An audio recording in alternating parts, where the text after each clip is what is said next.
dama koy commencé rek ci ni ma ko daan commencé naan ange billahi mina sheytaani rajim gannaaw ba ma dàqee seytaane dugal mbégte damay wax asalaamaaleykum wa rahmatullah mbokk internet Weli TV maa ngi leen di nuyu di leen gërëm di leen sant man Tata Ndoumbe maa toog fi di leen jox sama nuyoo ñu wax 1 an de Weli ça se fête te 1 an de Weli ku wax Weli wax cadeau yu bees yi nag dañ ci dajee bu bees sax ci paquet bi nga xam ne boobu mooy Debbo Galle pël naan Debbo Galle olof ne jigéen ci biir këram kon ñu war a waxtaane li ci kër yi li ci société bi ak li ci biir entreprise yi li ci néeg yi li ci ruq-ruqaat yi gannaaw balaa ma cee xuus nag damay nuyu kilifa diine yi kilifa aada yi ndax Sénégal la ñu wax te ku wax jullit wax catholique ñu ngi dem ci jàngu bi di jox ñëpp loxo di tatagal te naan leen asalaamaaleykum lu bees tax ñëw na dee leen ñu sànni ñaan saa su ne ci Weli TV gannaaw ba ma ci jógee nag damay daal di bàyyi samay invité nu nuyoo ndax tey toog naa fekk ñetti invité du ma wét ci sama plateau gannaaw bañ ci toogeek ñaar ñu jigéen ñi ak ku góor gi damay daal di njëkkee ci góor gi wax ko moo daal di dalal bu wax asalaamaaleykum wa rahmatullah Fodé maa ngi lay nuyu. maa ngi lay fay Ndoumbe maa ngi nuyu téléspectateurs yëpp di nuyu surtout Mamadou plateau bi di nuyu madame Diouf ainsi que Diatou. macha allah kontaan naa ci monsieur Sylla sa nuyoo am na kattan am na mën-mën macha allah damay daal di tourner rek ci sama càmmoñ ndax nee nañ ku wax góor wax jigéen gannaaw bi ma toogee Diatou fii ak madame Diouf ma daal di jox Diatou ne ko Diatou tataan mi mu ngi lay asalaamaaleykum ci biir Weli TV. maaleykum salaam Tata Ndoumbe maa ngi lay fay di la ziar di la jox sa wàccuwaay di nuyu ñëpp góor ak jigéen mag ak ndaw bàyyi ma kenn. macha allah di la delloo nuyoo bi. macha allah jërëjëf Diatou gannaaw ba nga pare ma daal di jox sama jongama bi orange blayam baax na lool madame Diouf. maa ngi lay wax asalaamaaleykum. waaleykum salaam Tata Ndoumbe auzu billaahi mina seytaani rajiim maa ngi nuyu ñëpp ñi ma bokkal plateau bi di leen jox seen wàccuwaay di kontaan ci émission bi ñu invité macha allah yal na yàlla mottali yéen yi lañ ca jublu rek yal na ko yàlla def ci barki Seydina Muhammad sallallahu alayhi wa sallam. allahuma amin gannaaw ba samay invité nuyoo nañ ne nag ba daal di pare dañuy dugg seen nag ci biir thème bi tey nag ñuy Debbo Galle mu ngi indi thème bu njëkk di wax ci divorce yi te ku wax divorce ak fi réew mi toll gëm naa ne dinañ ci mën a xuus lu bëree bëri ndax divorce yi ni ñu góor ñi di takkee fi mu ne noonu la ñuy fasee mbir mi dafa mel ni kenn xamatul fu tànk bi ne ak bopp bi waaye tey dama bëgg ñun ñu xam fu geen bi ne bañ mën cee jàppandu taxaw ci ñu dem seetaani reportage bi te duggaat fii ci plateau bi ndax dañu ne divorce te divorce fi mu ne dafa lëmbee réew mi te suñu reportage ci loolu lay wax ñu dem xooli ji ko te du ñëwaat ci plateau bi yeggali suñu waxtaan.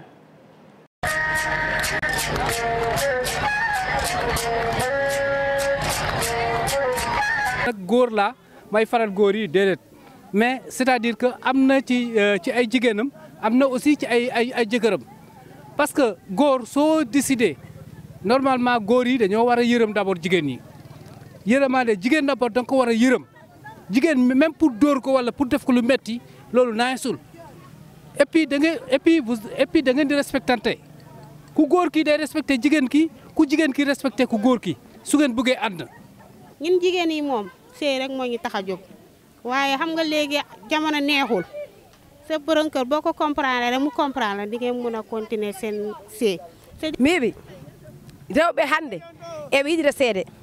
ko worɓe jiɗi aresde debbo takka maɗa debbo hokkata ɗum debbo hokkata ɗum hay dara jokkata ɗum hay pus wanta ɗum hay dara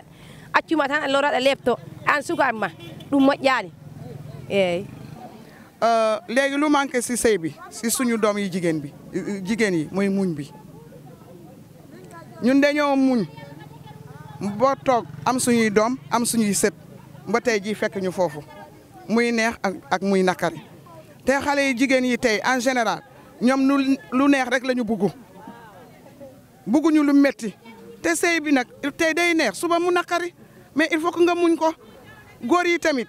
léegi ñoom tamit war nañoo respecté jigéen yi comme doomu jàmbur nga jëlee ko kër ndeyam jëlee ko kër baayam indi ko sa kër teg ko dégg nga yow tam da nga ko war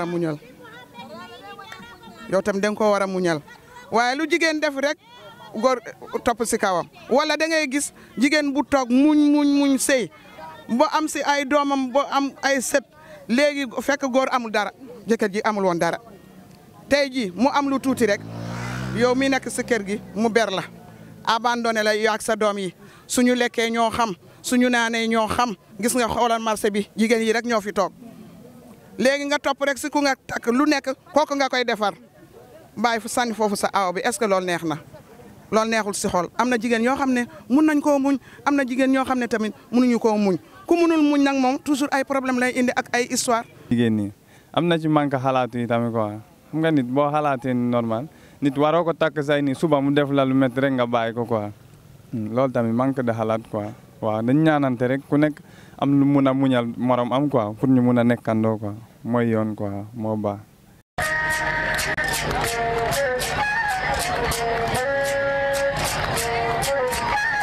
damay commencer ci ki nga xamante ne mooy Fodé Sylla li tax may njëkkee ci yow da nga doon jeune amagoo maanaam waaye dund nga ci këru société boo xam ne gis nga jëkkër ak jabar dégg nga tas dégg nga sëy tey nag nga toogal fi jeunes yi waaye war ngaa mën a am loo ci mën a wax ndax yéenay takk tam te yéenay fase lépp góor ñi laa koy solal kon ma bàyyi la nga xuus ci waxtaan bi. waaw yaa ngi fi lu am solo surtout lu am maanaam. en plus dafa am jamono dafa toll fa nga xam ne y a beaucoup de divorce nu ngay waxee si sëy yi. si marié yi nu ngay waxee tamit si divorce yi surtout divorce sax léegi defe naa ne ëpp foofu ngay déggee marié. parce que si société. si société bi en fait góor ak jigéen suñuy ànd. góor ak jigéen suñuy ànd suñu waxantewul dëgg rek. suñu waxantewul dëgg rek defee naa ni ça marche pas. man comme ni nga ko waxee maa ngi dund si benn kër ba nga xamante ni mon père il a eu plus de 17 enfants. macha allah. 17 enfants. macha allah. donc man xam naa sama mag yi ñoo mag am naa mag yi nga xam ne mën na nekk papa donc mun naa si cadre marié comme mun naa si cadre célibataire aussi. mais sëy léegi bëgg sa divorce itam selon moi. dëgg amu ci. ñu xale góor surtout la part de responsabilité ça nous revient parce que nit boo koy doxal si. nga di ko wax di ko dig lii ba nga takk soxna si. donc finalement mu ñëw séyee de sa biir kër.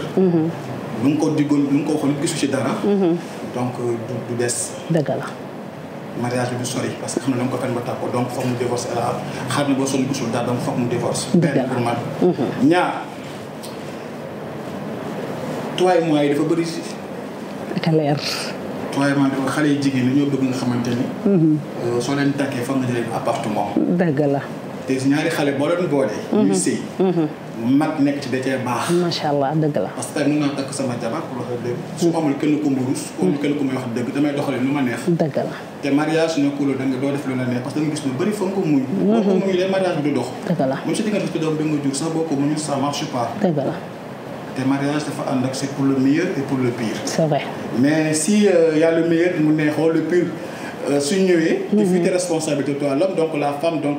xam nga ni muy def. dëgg la su dawee rek responsabilité. kon waxuma la waxu jigéen ki. dëgg la ça c'est vrai macha allah. voilà man la ko gisee donc suñu génnee dem si ci kanam ñu gën a xuus ci waxtaan bi rek pour le moment ma yem ci loolu. d'accord comme ça ñu bàyyi madame Diouf tamit. incha allah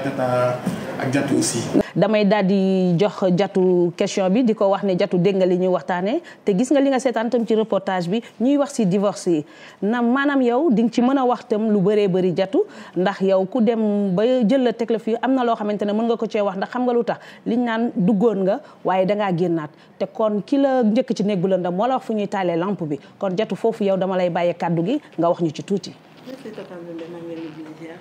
di nuyu sama càmmiñ bi mooy Fodé fu mu laal moom foofu la ndaxte fii dafa doon loo xam ne ni yaakaar naa bu dëgg amul rek fii bi datul demati. dëgg la te léegi jamono bu ñu toll ni dëgg moo bëritul. ndax dañ lay wax nga gëm yaakaar ne loolu moo fa nekk nga dem ba ci biir fekk loolu nekku ci. te loolu bu yàggee day indi féewaloo. te kenn ñaanu yàlla dugg ci sëy di génn. boo gisee ku dugg see génn rek lu ko gënal la. wante boo sañoon boo duggee foofu ngay def ndax suñu yaay loolu la ñu xam. macha allah nekk ci sëy ba dee ci sëy ñun tam loolu la ñu waroon ñaan yàlla wante bu la yàlla nattoo yenn sëy yi da nga koy sant yàlla ndax xam naa ni xëy na àdduna bi moo demee noonu. wante góor yi daal war nañ defaraat seen toogaay. ndaxte góor yi bëri tey fu ñu toll jamono bu ñu toll ni ñu ci wax dëgg tuuti la. bëriwul ndaxte fu ñu lay waxee fu ñuy waxee ak fu ñuy génnee. mu dul benn. te loolu taxul ñu wax sëy.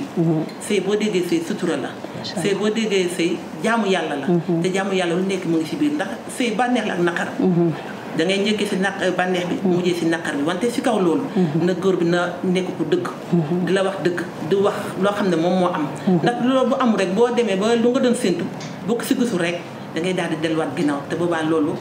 day yàq lu bëri. dafa fekk instant am ngeen njaboot. mënootoo reculer waat te day métti. te loolu taxul ñuy wax sëy. yaakaar naa war nañu xoolaat toogaay bi. defaraat toogaay bi te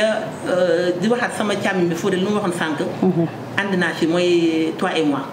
toi et moi instant bi lëmb na dëkk bi. ndaxte ku tàkk rek ñu ne ma jëla ma appartement. te yaakaar naa ndey am na ci wàll bay am na ci wàll bajjan am na ci wàll xarit sax am na ci wàll. ndax tey bu sëy jaxasoo dañ naan nañ dem ci yaay. wala ñu dem ci baay. bu fekkee baay nekk ci biir kër gi. fii bi day daal di doy waar. wala yaay nekk ci biir kër gi day daal di doy waar léegi bu xuloo amee yow moment bu xuloo di am. nga war a defar bu mu baax. defaroo nga génn ci diggante bi. nekk xëj na fi. te seetaan dafa bëri doole. wante bu fekkee ndey mu ngi ci biir yaay mu ngi foofu bàjjana nga foofu yumpaaña nga foofu yaakaar naa balaa ñuy génn. mun nañ defaraat toogaay bi. moo tax am na parfois man damay jox toor yi góor yi.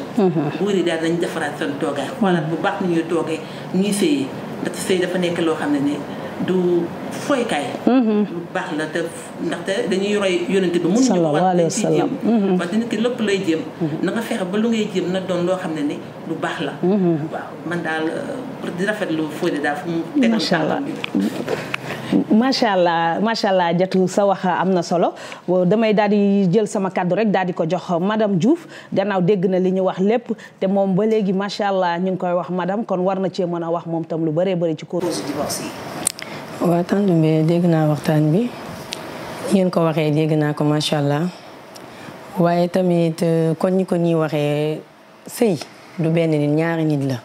buñ jël toor bi rek jox ko góor jigéen ñi tamit am nañ ci part de responsabilité. ndax sëy muñ la te suñu yaay dañoo muñ ba am li ñu bëgg maam Jaara Buso dafa muñ ba am maam borom Tuuba kon loo muñu doo ko fekkee waaw mais bul ne tey la rek day neex tey déedéet jigéen ñi nañ delloo ci seen xel yi man duma jël toor bi di ko jox góor jigéen moo war a muñ yow yaa war a delloo sa xel ci yàlla yow ba nga ba nga motoo moo tax ñu jël kaala teg ko sa bopp dugal sa néegu borom kër kon boo demee yow yaa war a muñ mais ngay sëy je m'en fous déedéet loolu du dem nay sëy nga ne duma faale yaayu ku góor du dem ndax ku góor ci yaayam moo ko jur su ko xajoon ci hôpital bi dootu jot bay sëy ak moom kon dangaa war a fonk sa yaayu borom kër mais sëyu léegi sëyu toi et moi la amatut may gu njëkk 1 million xaw ma iPhone Pro ba ñaag mënu ma ko wax sax ndax ñu dañoo teel a sëy dañoo teel a dugal si néegu sëy ba xamuñ ñu lu bëri kon yaakaar naa sëy jigéen day sak moo fi nekk man à l'âge de 14 ans la sëyee sama taw mu ngi def BFM kon nga xam ne teel naa dugg ci néegu sëy jógee Kaolack ñëw Tamba yaakaar naa distance bi sori na mais nañ defaraat toogaay sëy bu rafet am fa wàlliwu loo muñu doo ko fekkee sa biir néegu sëy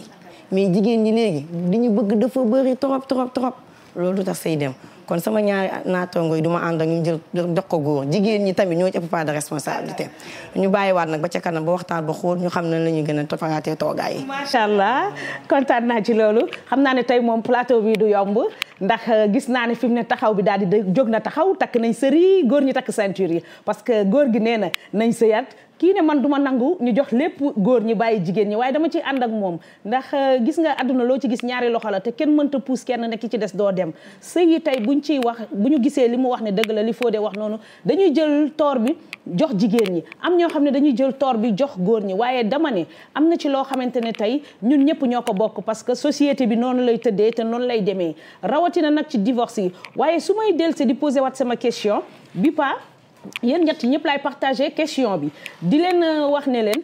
xam nga sëy yi léegi fi ñu toll bu ñuy wax divorce madame Diouf di wax divorce aussi jëmale ko ci góor ñi jëmale ko ci jigéen ñi dañuy am ci partie boo xam ne itam divorce dafa doon loo xam ne dafa vaste dafa yaatu parce que léeg-léeg nga dégg jigéen ne ko lu la jëlee sa sëy mu ne waa ji lam ma waxoon newu fa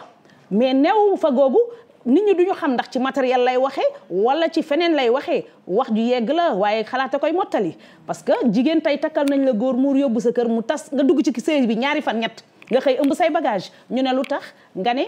dafa nekkut duñ la laaj lu xew ba tey day tas ci sëy yi ñu jógee fa ñii di ko jiiñ goro yi ñii di ko jiiñ njëkke yi ñii di ko jiiñ sax ba ci beau frère yi parce que duñ ci génnee kenn foofu tamit bëgg naa ñu xuus fa bu baax a baax a baax a baax parce que dama bëgg Fodé foofu yow lan nga fay wax ci liy indi cause du divorce yi parce que boo laajtee tey nga dugg ci biir dëkk bi dina am ñu la ne sama goro ma ca génne ñii ne sama njëkkee la ñii ne keneen la kon sëyu Sénégal tey toll na foo xamante ne buñ koy wax dañ koy ëmb ci kër yeeg ëtt beeg néeg beeg waañ beeg mbedd mi yow looy xalaat ci loolu ci divorce yi. waaw tu sais maman Ndoumbe c'est que divorce yi. dafa bëri branche. divorce bi dañ koy gis. comme benn côté pour wax la rek dafa ñëw léegi foog nga xool. am na nga xam dañuy see fekk seen jëkkër nekk fi. waaw fekk mu ngi bitim réew déjà. dëgg la. nga takk jabar ko xam te ni ki amul kii. kañ lay ñëw. waaw kenn xamul. yàlla xam. te jigéen dafa bëgg takkandeer. gaaw ko gaaw da koy gaaw ba gaaw a ménopause. macha allah donc du coup su demee muy 5 ans. gisul góor su gisee keneen day lang ci moom. déjà loolu tamit day cause divorce. ci la bokk. ci la bokk. beneen partie bi ngay wax ay njëkkee belle-sœur. ci biir kër gi déjà boo takkee jabar ko ci biir kër gi rek. wërsëg bokkul. dëgg la. yaay. chaque fois day wujjeeg sa jabar. waaw. neex ku nakari. day jàppal moom moo jur doomam. moo ko ëmb juróom-ñeenti weer nangam. dama dafay fàttali sa baay dafa loolu ko loolu. wallaay dëgg la. yaa ngi dégg macha allah. comme sànq yi ma ngi wax ni léegi iPhone 12. waaw Max li xale yi di wër. xale yi ñi ku nekk sa jamono ba ngay am si sa jamono quoi nga mën a waxee. macha allah dégg nga. am na bu ñu dem Màkka. fas la ñuy jël. ay gars avion la ñuy jël. macha allah xale yi nag dañoo am sens am ay treize. yow sa yaay rajo lañ ko doon jox. yow léegi macha allah yow moom ku la bàyyi nga maye 13 bi moom ndax xam naa ne sa non mais ku nekk da nga ko jox wërsëgam. sa xol yegg na foofu. 14 bi sama jox ko. waaw man lii laa bëgg. ku lay non xam nga benn nit foo ngay nangu ku la jox takkandeer ak a leer. da ngay nangu ku la jox takkandeer kooku loo ko def si moom perto. dalay dëgg la yaay dañuy wujje côté boobu laa nekk di doon foofu laa nekkoon. dëgg la ñuy wujje ak jabaru doom yi. ak seen goro yi. comme ni ma ko loolu tamit déjà sa yaay su muñu lu bëri. divorce day am parce que góor lu ma bëgg jabar ji. day faral yaay ji. dëgg la. parce que dafa bëgg góor ak nu mu mënta demee lu ma bëgg jabaram. yaay ma ko gënal fuuf. dëgg la macha allah njëkke yi. bon njëkke yi moom boobu defante bu métti la. yaay sax am na ñu wax kii xale mag la day rus def yenn yi. mais suñu séeréer yi def la nga dañuy taxaw seen dëgg dóorante ak seen jabar tout ça. te góor suy indee jabar ci biir kër. pour wax dëgg rek. moom mooy yaay moom lañ papa parce que. moom lañ ko dénk. kër baayam neex na trop pour dire la vérité. mais sëy moo ko indi sa biir kër donc c'est une part de responsabilité pour qui protéger ko du bëgg ko kese mais c'est en fait il faut savoir protéger ta femme aussi. mooy yoon macha allah man daal bëgg naa góor gu galant. non du galant maman du galanterie dañ la ko dénk. macha allah il faut prendre soin sur le dénk. waaw waaw. il faut en prendre soin sur le dénk. macha allah. voilà man côté rek laa mën a am ci li may waxee. donc nañu gën a muñalante rek suñu muñalante defe naa ne sëy du ñu am problème. ku nekk xam sa place. yaay bi ñu jàpp jabar ba nga indi comme doomam la. sa sœur bi aussi mu xam ne kii en fait du bête sœur la suñ ko defee ak sëy dañuy neex. macha allah ñu arrêté appartement toi et moi. parce que suñ koy appartement boo ko éviter. nga indi sa kër si laay dàkk fu la nga fay appartement ça peut te mën na leen servir ñaari nga gën a mën a construire seen avenir. macha allah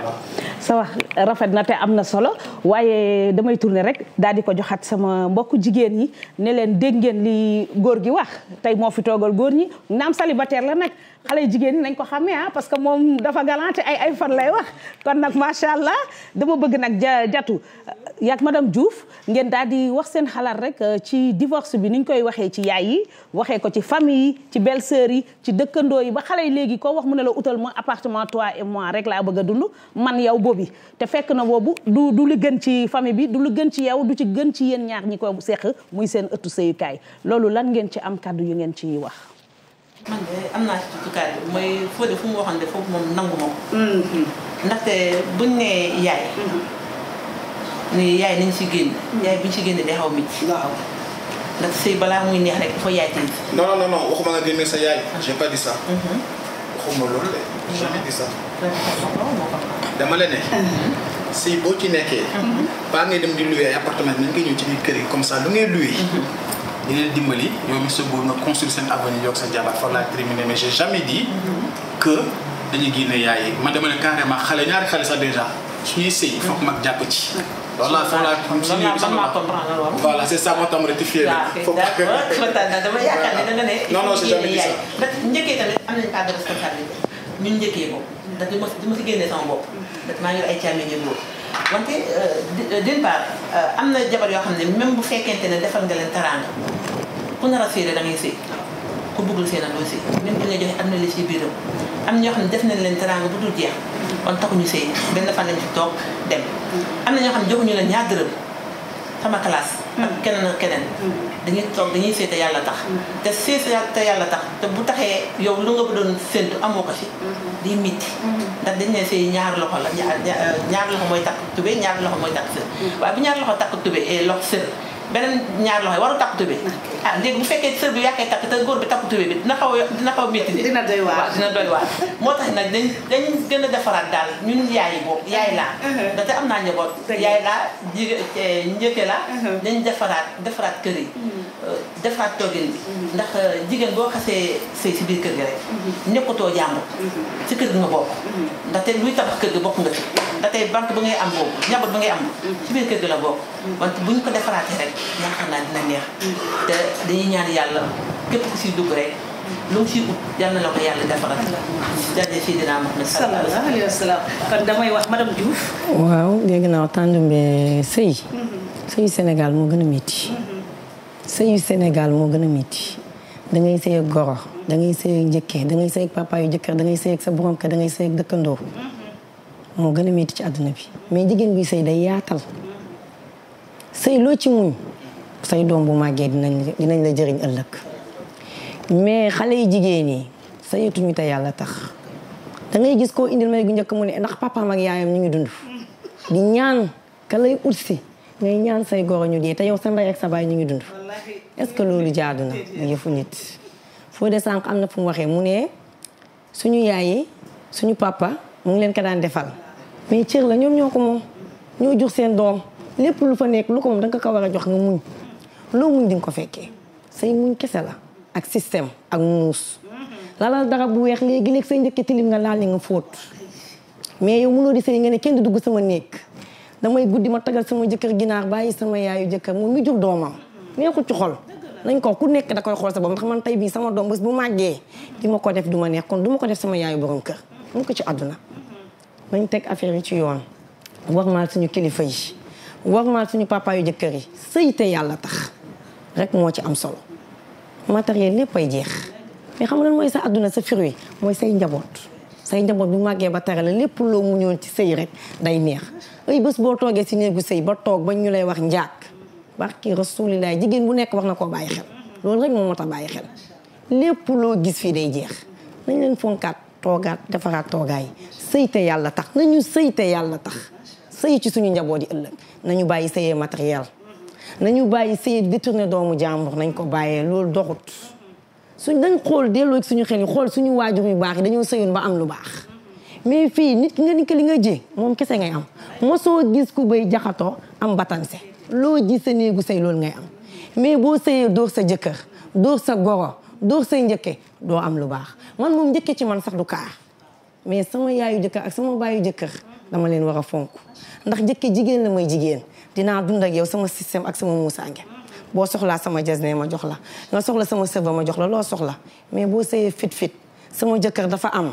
waaye yow yaa ngi yàq sa bopp jamono bii boo waxee faalewu ma kenn jàppal bi ne kenn faalewu ma tant que tooguñu normal ak sëy duñ mën a baax ñu bàyyi noonu ba ca kanam ñu xoolal lan la ñuy xool ci biir. macha allah samay invité wax nañ li nga xamante ne nii macha allah ndax nee nañ boo rayee nag bi xoolal li ci jaar li ci am solo nga daal di ko cay teg gannaaw nag bi ñu waxtaanee foofu ba pare man waxtaan bi am na foo xam ne damay gën a xuus te madame Diouf da koo wax sànq ndax suñu maam yi dañ daan wax naan kaala gi ci bopp ca si ndigg la njëkkee njaag nangul loolu la suñuy waykati géwél yi di wax macha allah ba tax na tey dañ ne loo muñul doo ko fa xaar mais dafa am côté boo xamante ne tamit damay ñëwaat ndax bi pa nee naa la damay taxaw tuuti ci Fodé Sylla yéen jigéen ñi ma wax leen ci bu baax parce que foofu jigéen ñi ñoo ko moom waaye gannaaw bu ñu demee seetaan publicité ba dellusewaat foofu ci lañ ciy dugg ci incha allah ñu xool publicité te dellusewaat ci plateau bi.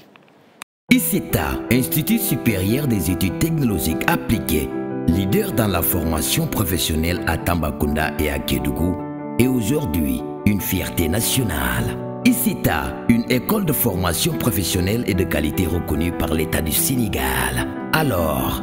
à vous les jeunes du Sénégal, ICETA, la meilleure des écoles de formation professionnelle du Sénégal, vous offre des formations de qualité dans les filières suivantes: agriculture, production animale, informatique, audiovisuel. Vous qui voulez être de grands journalistes renommés au niveau national et international, choisissez ICITA, l'école de formation professionnelle agréée par l'État du Sénégal dans cette filière. Population du Sénégal oriental, vous n'avez plus besoin de parcourir des kilomètres ou d'aller plus loin pour une formation professionnelle de qualité. ICITA, une école de formation professionnelle et de qualité ouverte à l'international avec des bourses étrangères pour ses meilleurs étudiants. Adresse au quartier dépôt à Tambacounda, Lawol Tamba, à Kédougou. Et pour plus d'informations, veuillez nous contacter au 77 703 23 01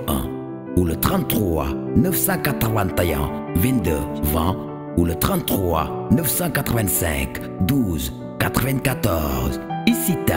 l'école de formation professionnelle de qualité est encore plus proche de vous. Avec ICITA, vos rêves deviennent une réalité. gannaaw ba ñu seetaanee publicité boobu di wax ci ISETA xam ne mooy école bu mag boobu macha allah nee naa leen xale bu bëgg def sa rêve mu doon dëgg doon lii doon bànneex ak mbégte ci say parents da ngay jaar ISETA mu nekk fii ci dépôt macha allah ndax lépp a ngi fi nag filière boo soxla mu ngi fi man mbayum jën mee ma fi gën a neex ndax nee naa la Tamba macha allah balaa ngaa jënd jën jéggaani ba Dakar te ñu ngi koy bayee ISETA kon foofu la lépp nekk muy ISETA ñëw leen bindu ci te daal di jàng ndax toog tekki fi moo gën tukki dee fa te ISETA yi ngi fi pour yéen kon loolu la ñuy wax ci ISETA macha allah ñu del sa wat ci suñu plateau nag daal di gën a yaatal xuus ndax waxtaan wi mën naa gën a yaa ndax bu ñuy wax divorce gëm naa ne liñ ci mën a feccee yépp bëri na lool waaye dañuy xool li nga xam ne rek lañ ciy jël ndax nee naa liy duuf si nag bi yépp xajul ci cin li buñ ko nammee def kon xam naa ndawal la du ñor waaye dañuy jël li ci baax ñu côtelette ko teg li table ji ku ne gis si sa bopp kon foofu la ñuy ñëwaatee bi paa nag damay tourner jox ko sama jigéen ñii di leen wax ne leen tey jii dama bëgg ngeen wax ma ci cause du divorce xam nga lu ñuy wax ci divorce nee naa la duñ ko jeexal naam fi nañ ko fekk nag ndax du fi gàcce waaye bu njëkk suñu yaay yi dañ daan wax sëyi seey fa waaye génération bi ma gis seeyu ju ñu dañuy seeti la ñuy def te xam nga liñ naan fi mu ne damaa photocopie sama xol bi génération gii muy xale yu góor yi ma laal ci Fodé Sylla di wax ci xale yu jigéen yi léeg-léeg da ngay gis nit ki dafa lay bëgg lool di la labat nga wan ko mbëggeel pire fekk intérêt moo tax ndax wax na ko sànq ci biir yi waxam ci iPhone yi ci ñoom 13 yeeg 11 yi te man dama yaakaar ne madame Diouf est-ce que matériel dafay téye sëy. matériel téyewul sëy wax na ko sànq ci biir waxam nee na suñu yaayu rajo lañ ñu joxoon mais matériel du sëy matériel day jeex ndax temps boo fekkee di nga gisaat ku ñëw tombé temps bu gën a rëy kon ngeen xam ne matériel du sëy. sëy yaakaar naa jaamu yàlla la rek jaamu yàlla kese la bu nekkoon jaamu yàlla rek yàlla du ko def li muy nekk jaamu yàlla moo tax ñu indi sëy. sëy nag tànnumbe divorce yi bëri na torop macha allah bëri na li koy indi wax loo mënut ñu affecté la ci dëkk nga dem tey benn tamit dama si dute part de responsabilité parents yi am nañ ci solo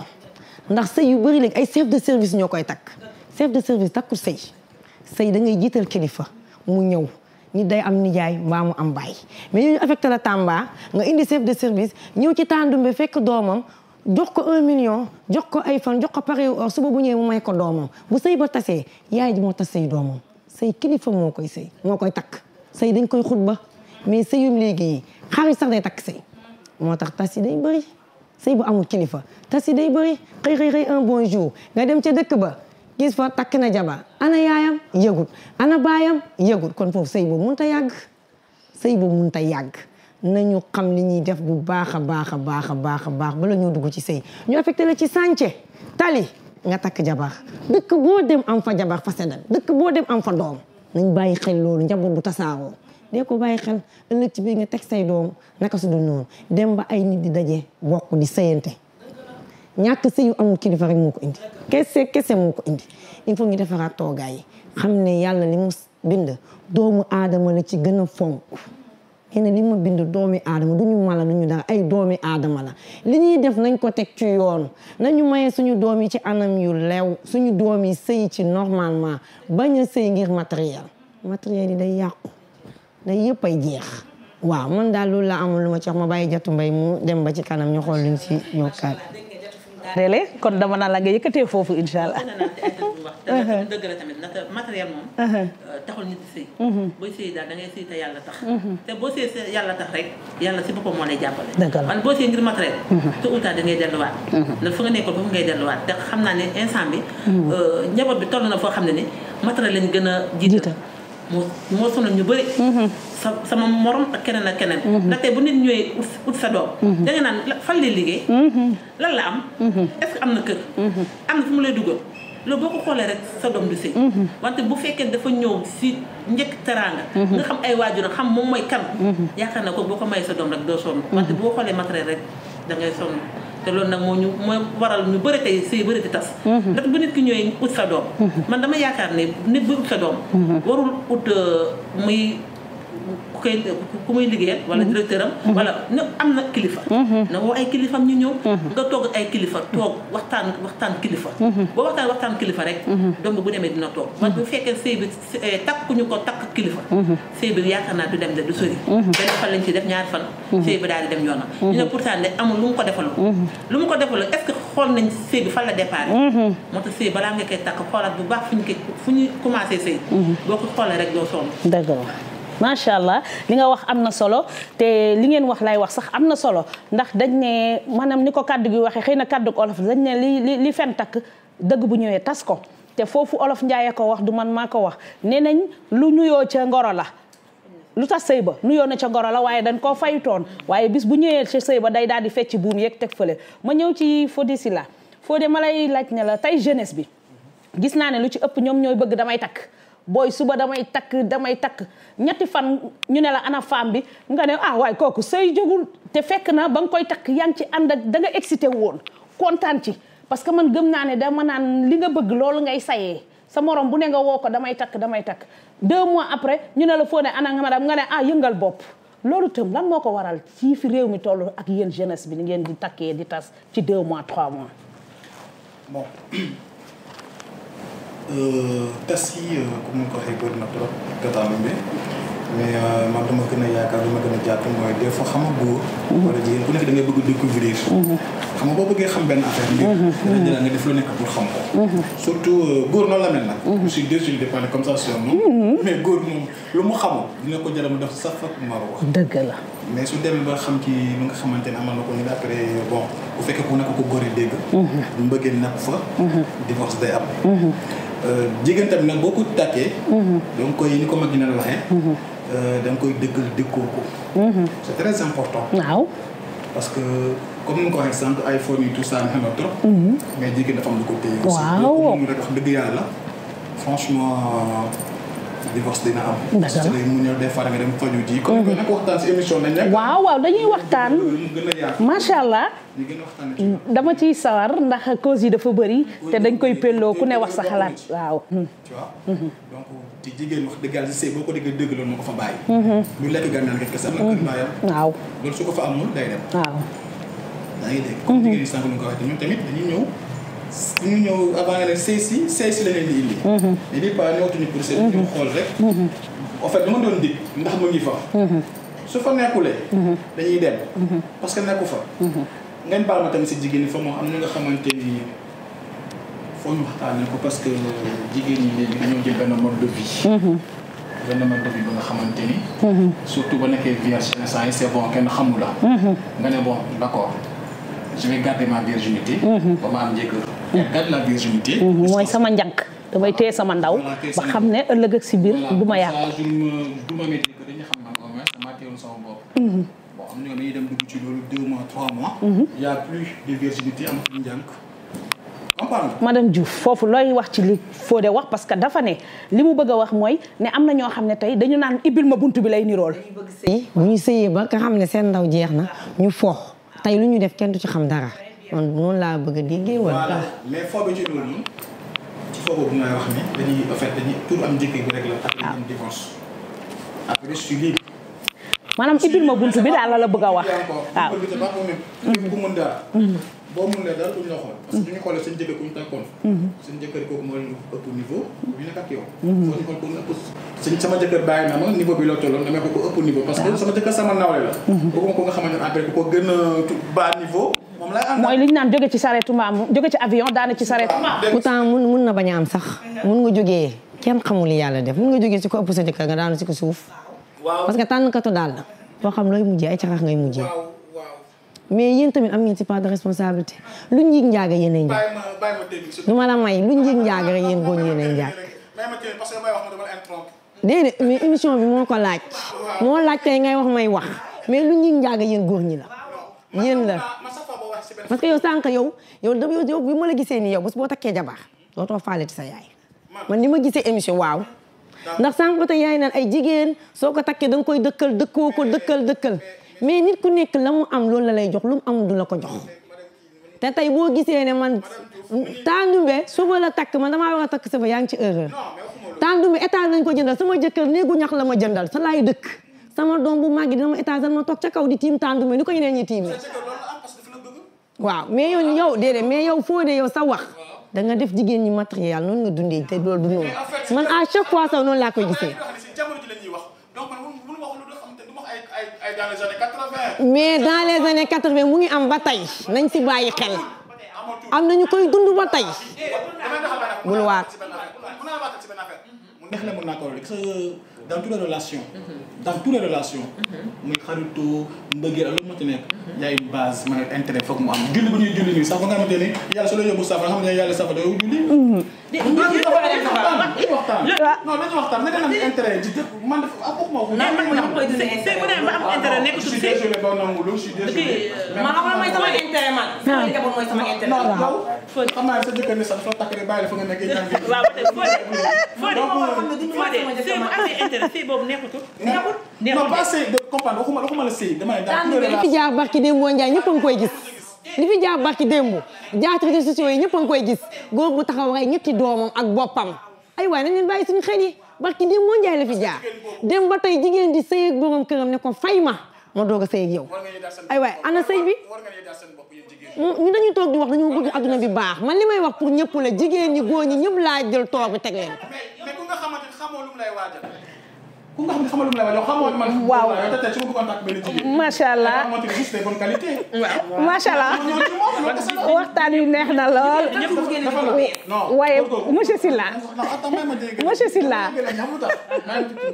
dafa ñu propose jigéen bi da koy ñëw pour takk ko monsieur Sylla ñaar yoon ñu toon jabar ji nangul après jigéen ñi par la suite nangu sax bu fekkee man maa nekkoon góor yi nga xam ne kii am na lu tax macha allah kon ma di waxee ndaxte yow tey boo ñëwee nga wane mooy da nga am matériel wala da nga am xaalis yow bu fekkente jigéen bi dafa bëggul sëy day ñoo def lu nga bëgg nga dem ba ci buntu kër gu am kawale nga ne ko jigéen ki sama kër a ngi nii tey kan moo tas sëy ba yaa tas sa sëy la ma am moom laay wane yaboy laa am yaboy laa lekk sëdd laa am sëdd laay lekk su la jigéen bi bëggee dina la bëggee ci loolu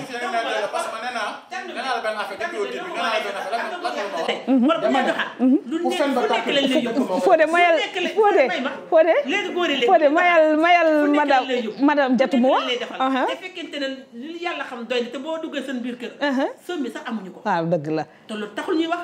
man dama yaakaar lu nga mel wane ko macha allah moo gën ndaxte ëllëg day ñëw te yow takkoo jabar pour tey dong da ko takk pour mu toogal la séyal la foofu amal la njaboot te njaboot bi ñaan nga yaram mu doon njaboot bu am barkeel wante yow bu fekkente yow tey boo ñëwee nga am tey nga xëy nga dem maçon wala nga dem soudeur ñu fay 10 000 francs yow benn guddi ba nga rey 10 000 francs boobu suba nga war a xëyaat léegi waaja ndaw si lu muy xalaat sama waaja xaalis bu mu yor te fekk yàlla xam ne ne yoroo dërëm macha allah balaa loolu la yow lu nga mel nag wane loolu rek waaw nga ñaar dërëm bu nga yore fexe ñaar dërëm boobu nga dajale ko fexe ñaar dërëm boobu mu xam ne ñaar dërëm bii nga am ngeen nekk si ñaar dërëm boobu wante yow bu fekkee ne yow nga am ñaar dërëm nga bëgg a wane téeméer di xaw a métti de dëgg la te xam naa ne loolu taxul ñuy wax sëy waaw léegi daal sëy bi daal nañ defaraat man defaraat bi laa bëgg mooy góor bi muy jigéen bi yaay bokk nañ si bajani bokk nañ si ñu yaay bokk nañ defaraat toogin bi daal ndaxte ñun ay jigéen lañu tey ku ñuy jàppale lañ bëgg ndaxte tey boo déggee ñu naan jigéen ñu naan sëy yow jigéen bi dañ lay muur pour yóbbu la te bu ñu la yóbbu yow góor bi dañ ne jàppale ko muñal ko suturaat ko bu fekkee muñ amu fa sutura amutu foofu ana sëy ba macha allah sëy ba kay mu yëkk nañ ko bañ a sëy sax moo gën macha allah madame Diouf loo wax ci loolu dañuy jël ay oto luwe oto climatisé jël jigéen yëpp ca guddi boo xëyee delloo oto dem jël sa appartement meublé yëpp ca jigéen boo xëyee est-ce que kooku bu la sëyalee bu ñëwee du sëy ndax gisatul dara lépp yaa ko teg sa bopp nit ki li nga am moom mooy wane à chaque fois ñu bàyyi jaay taar yi nañ ko bàyyi li ñu am ñu du ci dund bu waxee ne tey li suñu maam yi doon dundee amu fi man duma ko nangu dañ koy dund ñun ba tey man damay bëgg dugg sama wuqu mën a gan mooy sama wuqu bu sew ni ko sëñ Cheikh du waxee damay dugg sama wuqu mën a gan ne fi may sëy yàlla naa fi jur maam borom Touba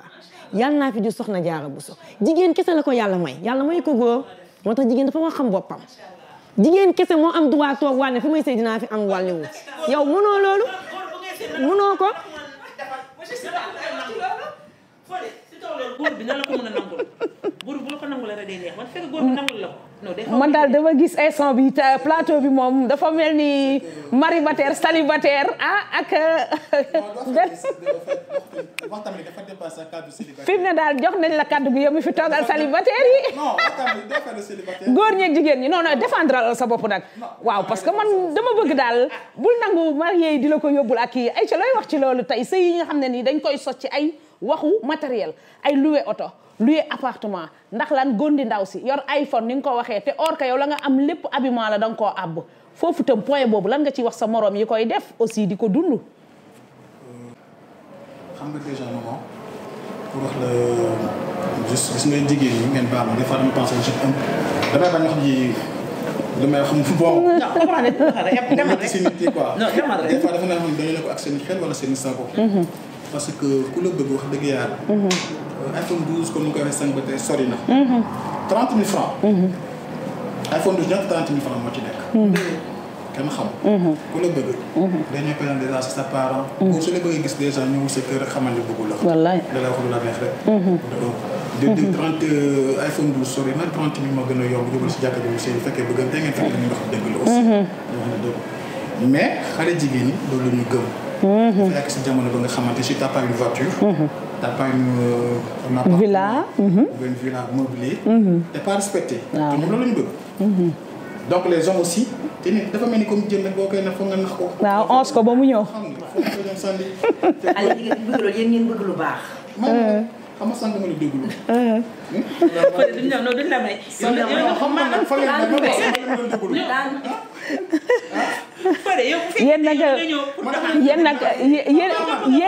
yéen nag yéen tey sama plateau bi li may gis duma bëgg nag ngeen jël nag sama monsieur Sylla mi bëgg ko sorxo da ngeen koy may mu wax mu dem tuuti développé sëf ko jigéen ñi. man dama bëgg moom mu bëgg lu baax moo tax ma wax ko loolu dafa ne jigéen ñi na xool jigéen ñu baax ñi sëñ Moustapha Sy nee na may ma tuuti sëñ Moustapha Sy nee na sa doom da nga koy waajal 30 ans avant sa naissance ci lu muy dellu yaay dañuy utal sa doom yow boo gisee jigéen bu dox loolu yow ku góor yow nga bëgg lu baax ndax ki lay jural sa tout tànk da nga ko war a seet bu baax a baax loolu laa am lu ma lay tegal foofu rek. fa laay ñëw c'est très important. fa laay ñëw xam nga nous les hommes ne sommes pas bêtants. doxuñu mën nañu ànd ak jigéen ñu foo ñu ngi si appartement yi tout ça. vous pensez quoi ñu ànd ak si biir appartement di amuser si ñoom la ñu leen tàgg ils sont pas bêtes ñu dem toog seen tànku ñoo xam ne nii au moins la plupart wala rek ñu dem nekk seen tànku kër yi seen projet la ñuy tàgg. ñu tàgg ñu nga xamante ni ñu ngi ànd ak ñu si boîte yi. ñoom dañuy amuser wu. macha allah macha allah. donc comme ni ko waxee rek madame Diouf nañu defaat jikko yi parce que mariage franchement lu sacré la. te souvent sa jabar ak jëkkër ñu bokk jikko te fekk tamit nit fa ñu bokk jikko pour nga mën a dëggante. boo leen bokkul ay jikko rek chaque fois. ay malentendu day am. te malentendu su amee. parents ñoo ci war a jàpp. parents ñoo mën a wax diw muñal. am ku ñu wax ku ñuy déggal comme ça mariage bi na dem mais à part lu su amul. feneen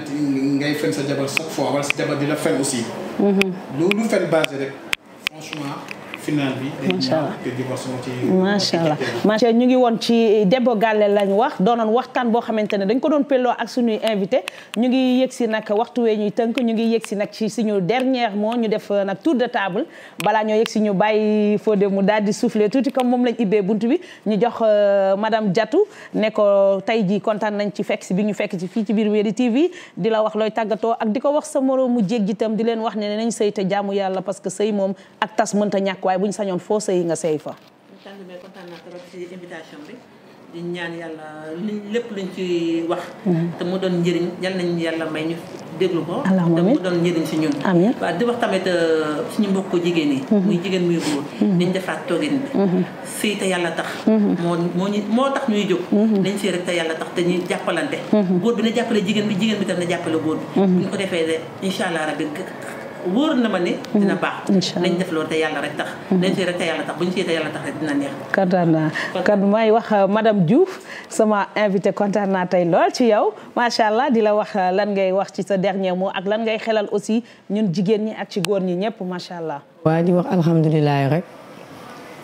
di sant ñëpp di gërëm ñëpp di nuyu équipe bi TV bi bàyyiwuñu kenn di sant sama borom kër moom mi nga xamante ni moom may fit ba muy ñëw ma toog fii ndax nee nañ jigéen moom yaakaar naa am na ci yu bëri yu muy dugg borom këram moo ko dooleel su ko dooleewul lu bëri du ci dugg maa ngi koy sant bu baax a baax ju fa ño ko baay yow loo dund doyut waaw di wax ne jigéen ñi nañ defaraat toogaay yi ñun yaay yi may suñu doom yi tamit nañu xool ñu ñuy may suñu doom yi